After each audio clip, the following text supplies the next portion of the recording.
السلام عليكم ورحمة الله تعالى وبركاته. هل كان عندك كلا صهاد ليا ومركلي channel كيني أحمد داود channel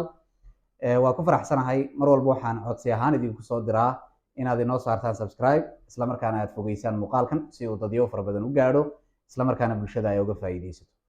هذا ما أنت وحين دون أن كهذا الله دور قضاء رنتي مهمة عن سلايا هاي والذهبي بالشدة دحيدنا إن أد الله درين صنادو أي مدينين afarta tiir ama afarta qof ee aan jecelahay inaynu ula dhaqanno si dabacsan si meeqaam sare leh si ixtiraamkeedu sareeyo ee idinkana idinka codsanayo inaad ula dhaqantaan waxa weeye dad inoogu jira kaalin mug leh isla markaana miisaan leh inaynu u dhibirsanaano isla markaana aynu ixtiraamno qofka koobaad ee aan xusi doono ee aynu maanta laga bilaabo baran doono inaynu ula dhaqanno si dabacsan wuxuu noqon doonaa kabatolaha ama waxaan leeyahay wiilka inoo shaqeeya ee kabaha markaa inoo hagaajiya waxaynu wada ogsoonahay inuu inaga mudan yahay maamuus dheeraada qofka mar walba inaga ina qurxiya ee mar walba karinteena tolaya qofka koobaad waxaynu ka soo qaadaynaa maanta inuu yahay qofka kabaha inoo tola ama aynu nidhaahno kabatolaha isla markaana inoo hagaajiya wixii markaa kab inaga xumaad waxaynu wada ogsoonahay nolosha aas-aaskeedu waxa uu ka soo bilaabmaa hoosta ee dusha kama soo bilaabmo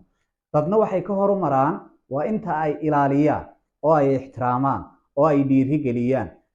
dadkooda hoose ama dadka haya shaqooyinka hoose iyaguma hooseeyaan waa adigoo kale laakiin waxay inoo hayaan shaqooyin muhiima isla markaana aynu si maalinla ugu baahannahay haddaba aynu ixtiraamno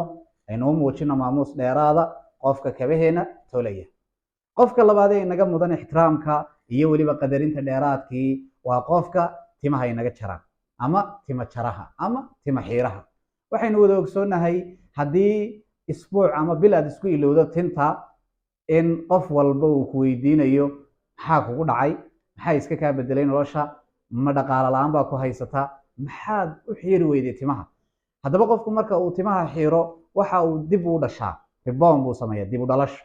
waxaa laga yaabaa maalinta in lagu haysto inaad caruus tahay quruxdaada ay soo baxdo isla markaana aad u ekaato qof nool oo guri qurux badan ka soo kacaya laakiin haddii aad timaha isku ilowdo ama aad weydaba cid tinta kaa jartaa waxaynu wada ogsoonahay culayska ku gaadhaya ama bulshada kaaga imanaya inuu fara badan yahay haddaba aynu ixtiraamno oo aynu u muujino maamuus dheeraada marka aynu joogno goobaha tinta lagu jaro sidoo kale qofka saddexaad ee muhiimka ee aynu ilaalin doonaa waa hooyada caanaha inoo shubta waxaynu wada ogsoonahay inay jiraan hooyooyin badan oo markaa ka shaqeeya ama inoo fidiya adeegyo runtii aas-aasiya oo muhiima oo aan ka soo qaadanaya caanaha ama hooyada caanaha gadda oo aynu leenahay maanta laga bilaabo haddii aad awal ixtiraami jirtay kasii badi haddii aadan ixtiraami jirinna maanta laga bilaabo liiska ku darso dadka la ilaalinayo ee la ixtiraamayo waayo maamadaas waxay quudinaysaa carruurtaadii naftaadii bay quudinaysaa sidoo kale waxaynu u baahannahay bay inoo haysaa meel muhiima ayay nolosha kaga jirtaa qodobka afraad ee aynu runtii ka hadli doonaa waxa weeye inaynu ilaalino oo aynu weliba soo dhaweyno dadka iyaguna ka shaqeeya iibinta biyaha waxaynu wada ogsoonahay inay jiraan dad biyaha ka shaqeeya oo guryaha inoogu keena iyagana inaynu ilaalino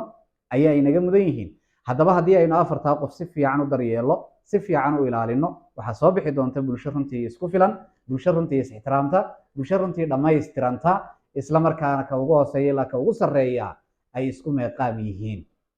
aynu ilaalina dadkeena adeegyada wanaagsan inoo haya waa mahadsantihiin